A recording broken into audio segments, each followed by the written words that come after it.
A lot of people have been talking to me today. They've been saying we just wanted to come and support local business because they saw that we were being treated unfairly, and that's resolved now. But we appreciate your help very much, and I can't thank you enough for what you've done for our business. David Menzies for Rebel News here in Caledon, Ontario. And before I get to our update on the apple orchards here, folks, if you can go to journalistdefensefund.com, if you're able to, make a donation so that we can continue to bring you the other side of the story. And wow, what a story we had for you last week. We're at Albion Orchards. I'm with Scott Luna, and as you may recall, last weekend, the OPP, whether it was on their own volition or a wild Karen blew the whistle, they paid a visit to Scott here. And when they got here, Scott, they kind of read you the riot act. Even though you've got 50 acres of the great outdoors here, they were worried that somehow you might be violating the social gathering limit of 25. Regardless, there's more than that going into a Walmart and a Costco. I thought businesses were exempt. And then, of course, your tractor was not being sanitized. It just made for more COVID madness in 2020. What has been the result of you trying to find out whether or not you're breaking the law? Because we visited the OPP detachment in Caledon, and they basically told us they didn't know. Go to the public health unit. I think you said off camera you spent something like 3 or 4 hours phoning the various authorities, and you never got a clear answer. Not a clear answer. Anyways, goodness gracious, David, things have kind of cooled a bit. The police have not been back, so I think, they're doing a great job. It's got to be stressful for them, and with rules changing, they were uncertain as well. But so we haven't been fined. We're still open for business. People are still coming, and it's all good. But Scott, personally, I think, given our report on the matter, it got a lot of views. I've read the comments. It is people are baffled. They're gobsmacked that they even paid you a visit. I really think those OPP officers that came here are suffering buyer's remorse, especially when we just had a 24-hour period in the Greater Toronto Area where we had 8 separate shootings. I mean, my goodness, I would think there's more important things for the police to be concerned with than going after an apple farmer. Certainly, David. As a taxpayer myself, I would rather that the police spend their time hunting down criminals and preventing crime. But again, thankfully, they have not returned. I've not received a fine. I'm very grateful for that. I know they're doing a busy job, and I don't think they're going to be back. What's happened is I've gotten answers from other people in my industry. So other farm marketers in other jurisdictions, municipalities, they've reached out to me by phone, by email, and let me know, here's what's happening in our area. This is our councillors told this, our MP has told us that, the police have told us this. There have been other fines passed out, but they've actually to farmers. Yeah, there's Lucas. I'm sorry, I forget the name of the farm off the top of my head, but him and his father were each given an $880 fine under the COVID rules, but that has since been rescinded, and the charges or whatever, they've been dropped. However you put it, they're not getting the fine because of the backlash, and because, yeah, as you said, cooler heads have now prevailed, and people realize, okay, this is not so necessary that we're going to cause an outbreak of the pandemic out on a farm property. Yeah. Indeed. I mean, we're in the great outdoors. Air is circulating, and my goodness, there are more people that go into a far more confined indoor Walmart or Costco or other big box store. So, I mean, if farmers are getting fined, I would say that the CEOs of these companies should be getting fined too. So it's really weird how there's an uncertainty about what these new laws, who they apply to and who they don't, Scott.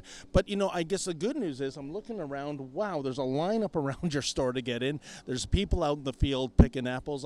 The cars are parked for a couple of of kilometers down the road. It looks like your customers aren't afraid to shop here and potentially get an $880 fine themselves. That's correct.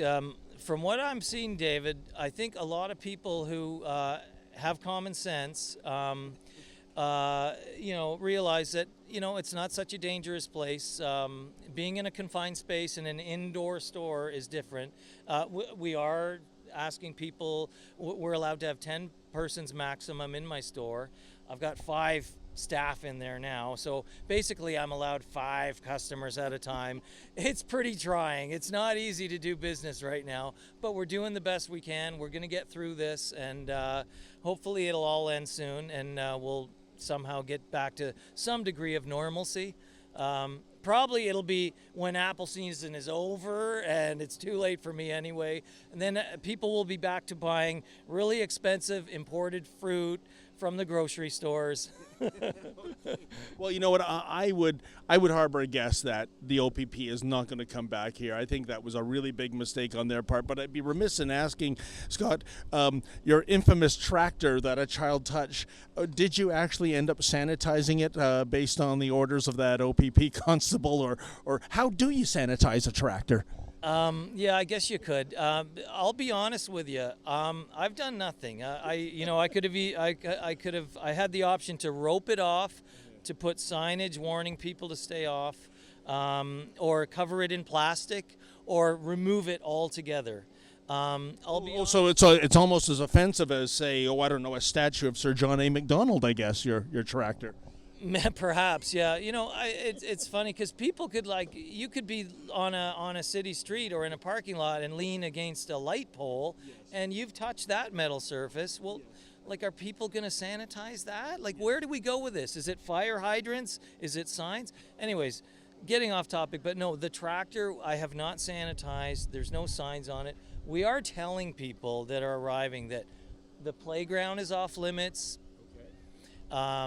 Because honestly, the bottom line, David, I couldn't afford to pay an army of people to be out there with spray bottles and sanitize every surface.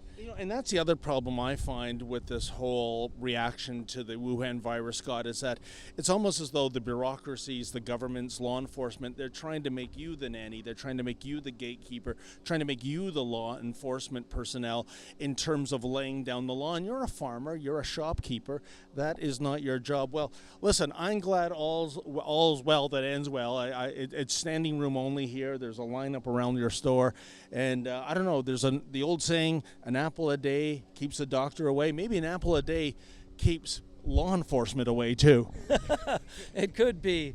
But David, I would like to thank you and for your fine work, and Rebel News as well. We've had a lot of positive comments. People have been coming out to support us because they've seen your work on the Rebel News, and they're all with you. Thank you so much, Scott, and I wish you all the best during this harvesting season and selling season, and I wish you continued success in what has to be one of the toughest professions in the world, farming. Thank you so much, David. It's very nice of you to say. It's much appreciated. Thank you, Scott. Well, I'm with Gavin Luna. Gavin is Scott's son, and Gavin, you told me off camera you've had a significant portion of people coming here to the farm today just because of the publicity this orchard received on Rebel News. Yeah, that's true. A lot of people have been talking to me today. They've been saying we just wanted to come and support local business because they saw that we were being treated unfairly, and that's resolved now. But we appreciate your help very much, and I can't thank you enough for what you've done for our business. Well, thank you so much. I really appreciate that, Gavin. Well, folks, here's that infamous tractor that a child touched. I'm not sure if it's being sanitized or not. Because I'm touching it, in theory, maybe I've already got the Wuhan virus, but I feel fine. So, again, another false alarm. But, I just don't understand this heavy-handed approach at least certain members of law enforcement are taking to the farm community when, like I said, large big box stores are catering to far more customers in a confined space indoors. It does not compute, but I think they really dropped the ball. they couldn't even explain whether or not there was a case under the Social Gathering Act if Scott was breaking the law. So, I mean, if the people handing out the tickets can't explain the law, I think that is a fundamental problem. So I might not know all that much about the Wuhan virus protocols when it comes to farms, but I'll tell you one thing, folks. This, there's a good apple. Oh, delicious. For Rebel News, I'm David the Menzoid Menzies.